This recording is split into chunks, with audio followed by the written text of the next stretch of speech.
Bien, regresamos con ustedes aquí a este subprograma Periodismo y Sociedad, donde cada día entablamos este conversatorio horizontal, transparente y objetivo, con la intención de que entre todos aunemos esfuerzos con la ayuda de Dios para construir una sociedad mejor, un país mejor, más próspero, pero para todos.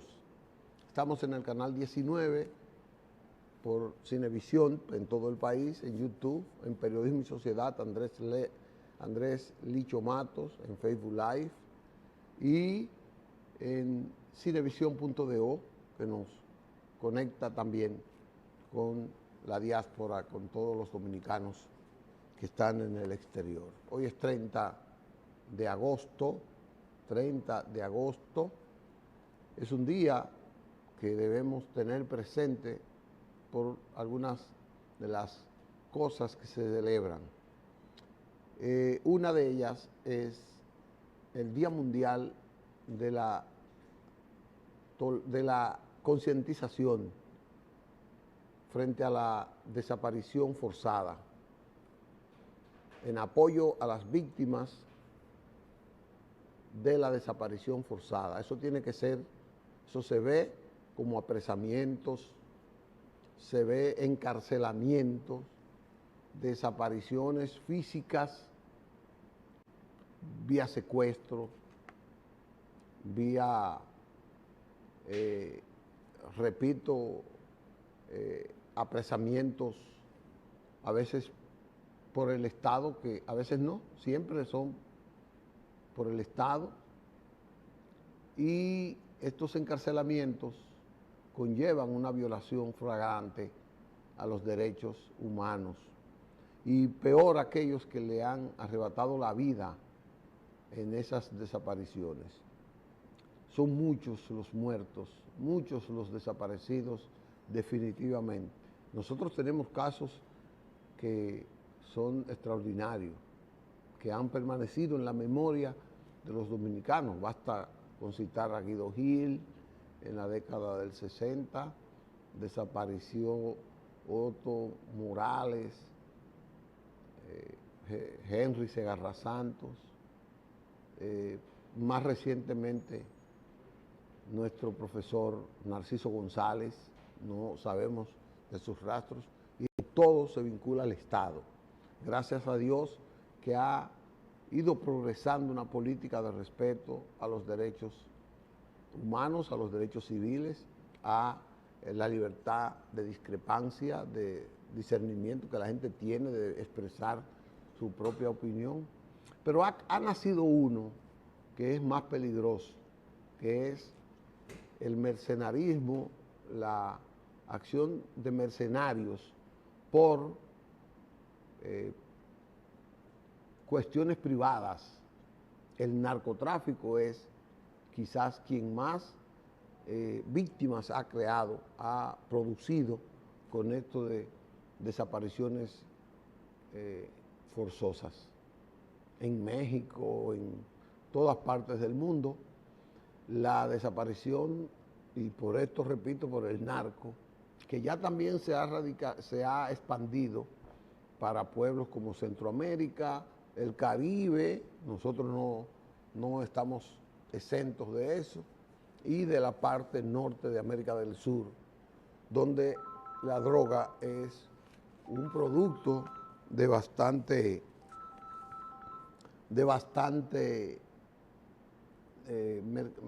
una mercancía de un comercio amplio que se expande cada día. Por eso hay que premiar a los gobiernos que luchan contra esto. Ayer ocurrió algo de lo que vamos a comentar más tarde. Así es que vamos a prestarle atención a eso. Aquí hay una campaña por los medios de comunicación de resaltar los desaparecidos. Y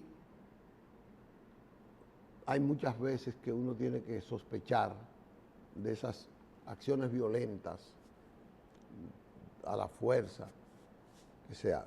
Día Internacional de las Víctimas de la Desaparición Forzosa, que no es solo el secuestro, son muchas las que van en esa parte. También hoy es miércoles y tenemos dos secciones importantes que ustedes esperan cada miércoles.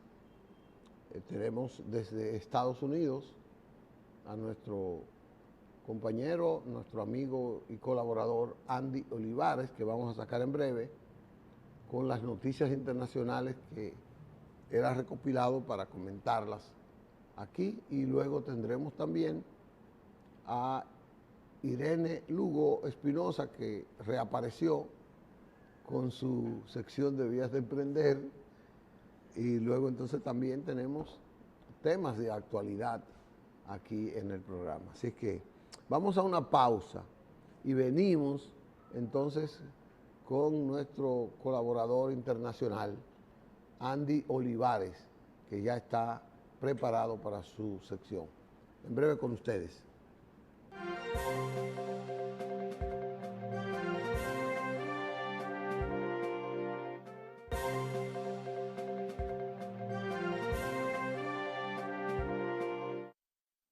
Bien, regresamos con ustedes en esta segunda parte del programa de hoy. Quiero llamar a los que nos sintonizaron desde el principio, que me preguntan qué pasó. No, hubo inconveniente y hubo que reiniciar 2 minutos más tarde.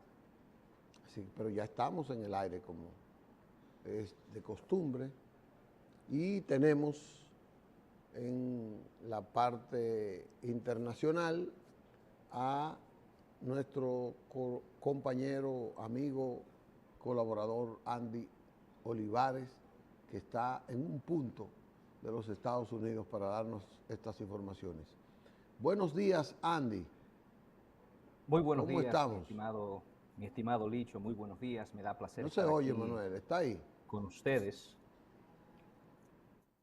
Muy buenos días, mi estimado Licho. Me da placer estar aquí con todos ustedes en este segmento de actualidad geopolítica en periodismo y sociedad. Lo cierto es que hay muchísimas noticias y nos vamos a trasladar de inmediato, Licho, a Gabón, ya que la estabilidad en África Occidental sufre otro duro golpe con el reciente cambio de poder en esa nación, tras acusaciones de fraude en las elecciones celebradas el pasado sábado.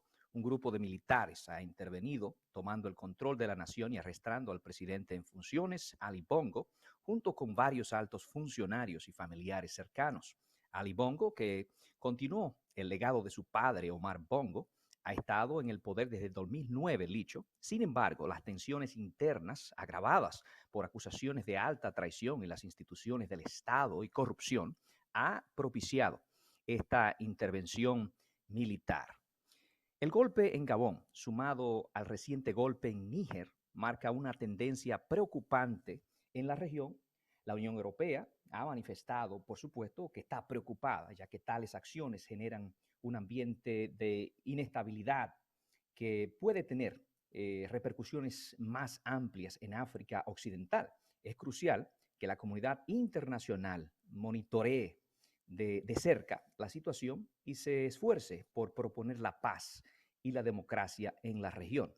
Pero Licho, regresando un poquito más cerca aquí a nuestro propio continente, hay crisis también, crisis política en Guatemala. La situación política en Guatemala ha alcanzado niveles de tensión sin precedentes, a pesar de la clara victoria de Bernardo Arévalo de León, respaldada por millones de votantes. Las elecciones tomadas por el director del registro de ciudadanos añaden un nivel de complejidad e incertidumbre a la volátil o al volátil panorama político que se vive en esa nación guatemalteca. Es preocupante que después de superar múltiples desafíos legales y conseguir la ratificación de su victoria, el movimiento Semilla enfrente una nueva amenaza con la suspensión de su personalidad jurídica. La base de esta decisión, centrada en acusaciones de falsificación de firmas, ha sido altamente polémica y ha generado preocupación sobre la imparcialidad y el funcionamiento de las instituciones judiciales en el país de Guatemala. Es esencial para el bien de la democracia guatemalteca que se respeten los procedimientos y se garantice que la voluntad del pueblo sea socavada, que no sea socavada por maniobras políticas. La estabilidad del país y la confianza en sus instituciones está en juego y por supuesto que esta amenaza a instituciones democráticas alrededor del mundo ha estado latente ya por un tiempo significante y los expertos en política internacional pues tienen mucho que decir acerca de lo que está ocurriendo. Hemos escuchado a Francis Fukuyama y a otros expertos en la materia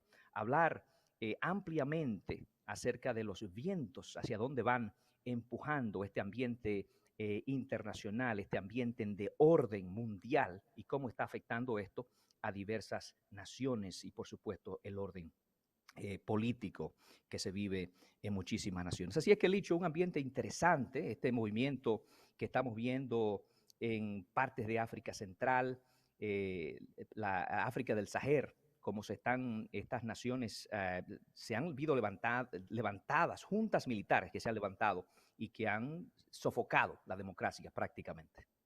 Bueno, Andy, no solo, y quiero que opines de esto, no solo eso en Guatemala, que mira qué coincidencia en Gabón, un país de África Central que aspira a solidificar una democracia, ese grupo de militares impide el ascenso, impide la proclamación de Ali Bon, creo que se llama el presidente, el candidato que estaba en la delantera. Pero eso en Guatemala con el señor Alvarado, que ya venía siendo acosado y desde hace tiempo, pero Ecuador tiene una situación parecida, donde en un proceso electoral que inclusive se va a celebrar la segunda vuelta en los próximos días, pues ya hay varios muertos, inclusive un candidato presidencial, varios candidatos a alcaldes, y aunque no ha salido profuso en la prensa, pero hay varios ciudadanos y aspirantes a cargos electivos locales que han salido también afectados, han sido víctimas de esta violencia. Si uno ve que en Venezuela se ha suprimido la posibilidad de una candidatura de oposición fuerte como la de esta joven, esta señora que estuvo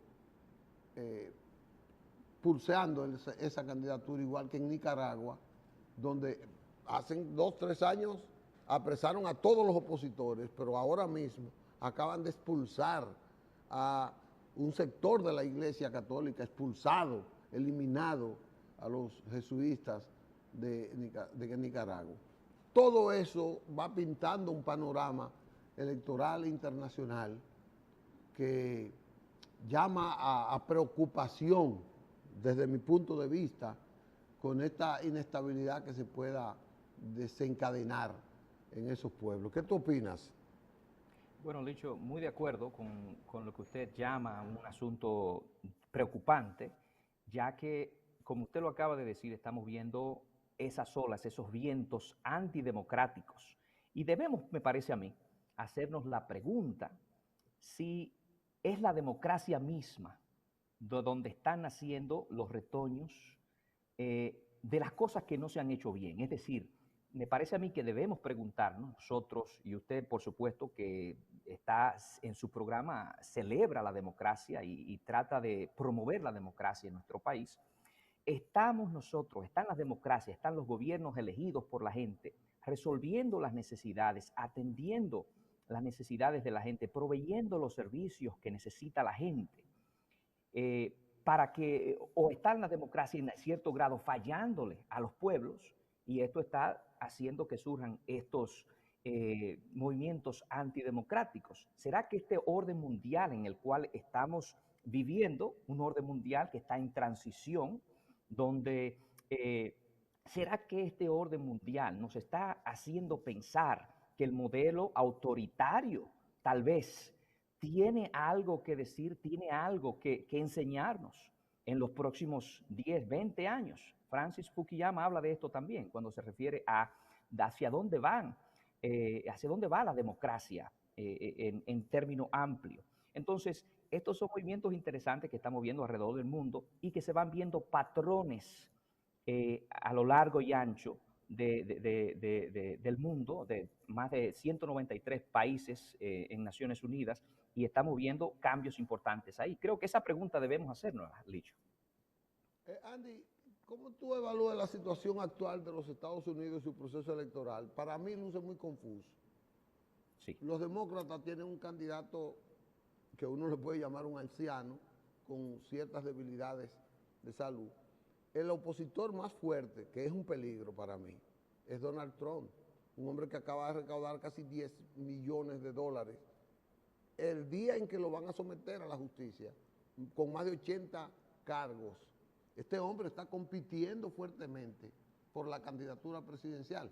Y podemos tener un escenario, desde mi punto de vista, donde tendremos a uno de estos dos ciudadanos, presidente de la nación más importante para nosotros en el mundo, y un grupo de jóvenes, podríamos decir, de líderes en desarrollo, que tenga que ver pospuesta su aspiración a la presidencia, a la presencia en el Capitolio. Licho, yo creo que la mayoría de expertos en la materia que han estado analizando y viendo el proceso político en Estados Unidos por mucho tiempo, estarán de acuerdo, me parece a mí, creo que estamos nosotros de acuerdo también, que la democracia en Estados Unidos ha sufrido reveses y que nos ha sorprendido esto. Pero creo que más importante aún es entender que la política de identidad o de grupos es importante, tiene su relevancia. Y también que el nacionalismo tiene su importancia, tiene su relevancia. Porque cuando hablamos del fenómeno de Trump, estamos hablando de un fenómeno único, distinto a lo que habíamos visto. Se hablaba de una nación que tenía partido de derecha, partido de izquierda, una nación bipartidista, y ahí estaba concentrado el poder, las élites políticas. Sin embargo, Trump viene con una idea muy diferente. Él le dice, estos cambios demográficos que ustedes están viendo ahora, donde latinos serán la mayoría más grandes, representan una amenaza importante para los grupos blancos establecidos. Y esos grupos blancos entienden ese mensaje muy claramente, porque vienen ellos con resentimiento, vienen sufriendo, porque esos programas grandes que tenía Roosevelt por allá, por la Segunda Guerra Mundial antes, y después de la Segunda Guerra Mundial, muchos de esos programas que educaron a la gente gratis, a los que venían de las guerras, a los hijos de los veteranos, todas estas cosas han fallado. Han fallado las uniones que proveían sueldos buenos sin usted tener que tener una profesión, sin ser ingeniero, sin ser un abogado, sin ser un doctor, simplemente ayudando a hacer un carro, una pieza, una goma, usted podía ganarse 30, 40 dólares la hora allá en los 80, 90. Esos trabajos han desaparecido con la globalización, que todo el mundo creo que más o menos entiende esto. Entonces, esos grupos que se han rezagado y que ven a una comunidad de inmigrantes pujante que crece, que sus hijos van a Estados Unidos a estudiar, que van a prepararse, están resentidos. Entonces, Donald Trump ha sabido muy bien. La gente habla que el hombre no es inteligente, que no tiene... No, el hombre es brillante en cuanto al mensaje que él envía y a cómo se coloca él mismo, se sitúa políticamente hablando, causando división, causando problemas a costo de los inmigrantes y las minorías. Pero esa es la política, Licho, que ha estado imperando en Estados Unidos, una política muy divisoria. Entonces, hablando de Joe Biden, los mismos demócratas dicen, nos encantan muchas de sus políticas y pensamos que ha hecho un trabajo que hay que respetarle, decente. Sin embargo, los mismos demócratas dicen, nos gustaría que hubiera un candidato, una imagen fresca, alguien que pueda tener nuevas ideas y que pueda representar el futuro, y sienten que ya Joe Biden debería, si fuese posible, ya irse a descansar un poquito. Bueno, Finalmente, ¿tiene algún tema final que comentar? Bueno, vale mencionar, Licho, el sepelio del jefe de Wagner, quien fue pues despedido allá en San Petersburgo. Y lo interesante de esto es el aparataje de seguridad que montaron allá los rusos, donde no se le permitía a nadie, fue un sepelio privado, y esto, por supuesto, que nos indica la importancia, el significado que para los rusos o para Putin tiene Yevgeny Prigozhin. Se habla de que pues se siente liberado porque ya no tiene esa amenaza consigo, y todavía están las interrogantes acerca de qué causó ese accidente aéreo, si fue un accidente. Bueno, siempre estará en la nebulosa. Nunca se sabrá la verdad, porque ya Putin dijo que él era quien iba a encabezar, o sea, Rusia iba a encabezar esa investigación, y él se desliga de cualquier accidente que haya podido pasar. Inclusive hay mucha gente, ya Estados Unidos habló de que pudo haber sido un defecto del avión, que no haya sido un accidente provocado en esas cosas. Me pareció un poco aventurera esa declaración, y no solo aventurera, sino conciliadora con esta posición adversa de Putin y de Rusia frente a un caso como este. O es que los dos, pudiera ser, los dos frentes, el representado en la OTAN por Estados Unidos y todos los demás, y Putin, ya le tenían miedo a este hombre, que pudiera ser un peligro público. Gracias, Andy, por tu presencia, por estos temas interesantes, atinados, que nos ha traído en el día de hoy. Espero que estemos la próxima semana aquí en Periodismo y Sociedad con este y otros temas de actualidad. Muchas gracias por tu participación de hoy. Muchas gracias, Licho, un gran placer para mí. Bueno, era Andy Olivares, que nos traía de los Estados Unidos esta sección interesante, este recorrido por la parte política accidentada que ha ocurrido en diversos países del mundo. Con esto vamos a llevar a una pausa y venimos entonces con Irene Lugo, no es Isabel Lugo, Irene Lugo. Venimos entonces con otros temas y vías de emprender. En breve estaremos con ustedes.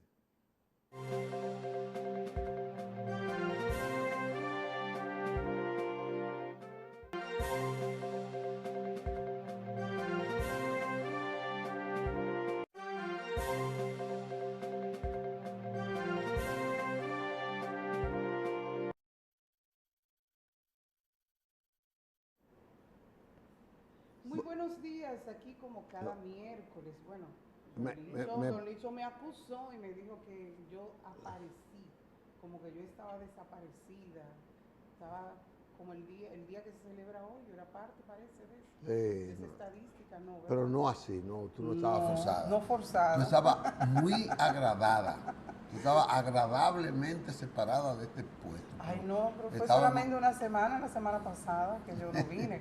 Pero nada, bienvenidos acá a esta sección de su programa Periodismo y Sociedad, Vía de Emprender. Don Licho, usted siempre me pregunta y me preguntó, ¿y de qué vamos a hablar? Yo le dije, bueno, es un tema bueno, como siempre. Siempre son de calidad. Siempre son de calidad. Hace unas semanas atrás, unos programas atrás, nosotros hablábamos acerca de los menores en el trabajo. Y hablábamos de que un menor de 14 años no podía trabajar a menos que eso fuera en beneficio de la enseñanza, el arte, la ciencia, siempre garantizándole al menor sus derechos, y que en caso de que estuviera en un ámbito laboral gozaba de los mismos derechos laborales que un adulto. Ahora, ¿un menor puede ejercer el comercio? Yo creo que no. No. Digo, creo ¿Usted cree que no? No, tú eres la que experta en eso, pero yo creo que no. No. Ok, yo quiero comenzar primero con lo que la Carta Magna, ¿verdad?, nuestra Constitución establece. Quiero comenzar por ahí. Primero, el Estado reconoce y garantiza el libre comercio. Sí. Eso es lo primero.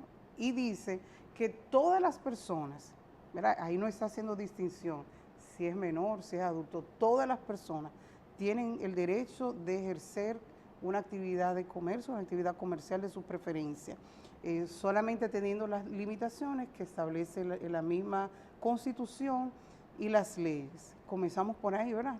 Dice, todos pueden ejercer el comercio, tienen derecho a ejercer el comercio. Ahora, yo quiero ver lo que dice el Código Civil en cuanto a lo que es el menor de edad. El Código Civil establece en su artículo 388 que y considera al menor de edad aquel individuo sin distinción de si es hombre o mujer, sin distinción de sexo, que no haya cumplido los 18 años de edad. Comenzamos por ahí, conociendo que es un... No goza de sus derechos ciudadanos. Exacto, vamos a verlo desde ese aspecto. Sin embargo, en el artículo 487 del mismo Código Civil establece que todo menor emancipado que ejerza las actividades comerciales, que ejerce el comercio, es reputado, es decir, es considerado mayor de edad. Aunque no tenga la edad. Aunque no tenga los 18 años. Si se ha emancipado, entonces, y ejerce el comercio, inmediatamente es considerado mayor de edad en todos los hechos relativos al comercio. Es considerado mayor de edad. Y ahí mencionamos una palabra que es emancipación. ¿Usted sabe lo que es la emancipación? Sí, como la liberación de un estatus subyugado. Exacto. En este caso, un menor es emancipado cuando se libera de la tutela de sus padres. Entonces, hay dos formas en que un menor de edad puede ser emancipado. Por matrimonio, cuando un menor se casa, inmediatamente es considerado adulto. O cuando consigue de su padre la emancipación. Es decir, un padre puede otorgar a un hijo su emancipación. El Código Civil dice el padre. Por un acto legal. Por un acto legal, presentándose ante un juez de paz, y el secretario del juez de paz puede declarar la emancipación de un menor que no esté casado. O sea, ya sabe, si se casó, ya es considerado mayor, es considerado adulto. Y si no se ha casado, entonces el padre, y hay algo bueno que hace esa distinción de que el padre es el que puede otorgar la emancipación. O sea, si existe padre y madre, es el padre que debe hacerlo. También y si no existe el padre, puede hacerlo la madre. También el padre puede designar en la madre la autoridad para otorgar la emancipación del hijo. Ya como dije, pueden hacerse ante un juez de paz en compañía del secretario del juez de paz. Ahora, ¿qué establece el Código de Comercio? El Código de Comercio, en su primer artículo, ahí comenzando, define lo que son las actividades comerciales y dice lo que son los comerciantes. Y dice que los comerciantes son todas personas que ejercen actos de comercio, que ejercen actividades de comercio o que lo hacen y que hacen de esta actividad de comercio una profesión habitual. Es decir, inmediatamente es rutinario esa actividad de comercio. Un oficio permanente. Exacto, lo haces un oficio permanente, inmediatamente se te cataloga como comerciante. Y establece que todo menor emancipado, independientemente del sexo, con 17 años cumplidos, puede ejercer el comercio estableciendo ciertos requisitos. Uno de ellos es que siempre debe ser representado por su tutor, ¿verdad? Y que mediante un documento legal, y ese documento legal tiene que estar debidamente registrado ante el registro civil. Dice tribunal comercial, que viene siendo la función que hacen las cámaras de comercio, no, las cámaras de comercio. Entonces, si me preguntan, un menor de edad, déjeme ver qué hora es, que no me quiero pasar. Entonces, si me preguntan si un menor de edad puede ejercer el comercio, sí, bajo esas condiciones. Ahora, un menor de edad puede ser socio de una empresa. Bueno, yo pienso que sí. Sí.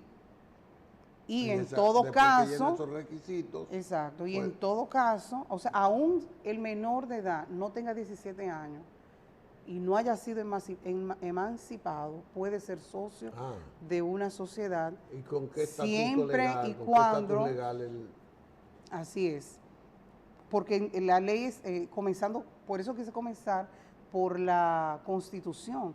Todas personas tienen derecho a ejercer actividades de comercio, y aunque la ley establezca esas prerrogativas, en la práctica todo menor de edad, aún no haya sido emancipado, aún no tenga 17 años de edad, puede formar parte como socio en una empresa, sí, pero en todo caso debe ser debidamente representado por su tutor. Su adulto tutor. Su tutor, que puede ser el padre, bajo las condiciones que dije, puede ser el padre, puede ser la madre, inclusive puede ser un consejo de familia, pero ese es otro tema. Eso es un tema para... que ya esté asimilado como tutor. Exactamente, algún tutor que un consejo de familia haya designado. ¿Qué otra cosa? Tengo muchísimas cosas aquí de qué hablar. Hay ciertas condiciones, por ejemplo, en una sociedad anónima, un menor no emancipado no puede ser administrador de una sociedad anónima. ¿Qué otra cosa yo quería decir? Bueno, en cuanto a la misma... Esto debe ser por el asunto de que como menor de edad no puede ser empleado, no puede estar en un servicio laboral. No necesariamente. La misma ley 489-08, que es la ley de sociedades comerciales y empresas individuales de responsabilidad limitada, así lo establece. Eso está, déjeme ver, en el artículo, yo lo tengo por aquí en algún lado. Soy malísima recordando los artículos de las leyes, pero sí en el artículo... en el artículo 211 de la ley 479-08, es esa parte que establece que una sociedad anónima, un menor no emancipado no puede ser administrador. Y hay otras restricciones que tienen que ver con la minoría de edad, por ejemplo, en las empresas, en las sociedades en comandita, que es un tipo de... empresa comandita?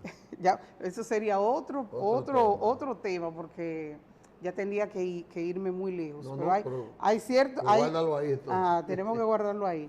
Hay ciertas restricciones, por ejemplo, cuando muere un socio comanditado, hay ciertas condiciones que establece, restricciones que establece la misma ley 479-08, pero sí el padre durante el matrimonio es el que debe tutelar y es el administrador de los bienes personales del menor de edad, y es el responsable de la propiedad y de las rentas y los usufructos de los bienes que realice el menor, incluyendo los actos de comercio. Como el administrador de esos bienes. Exactamente, y de hecho el mismo Código Civil establece que como buen padre, este tutor debe hacer buen uso de ese poder que tiene de tutelar sobre los bienes, y también es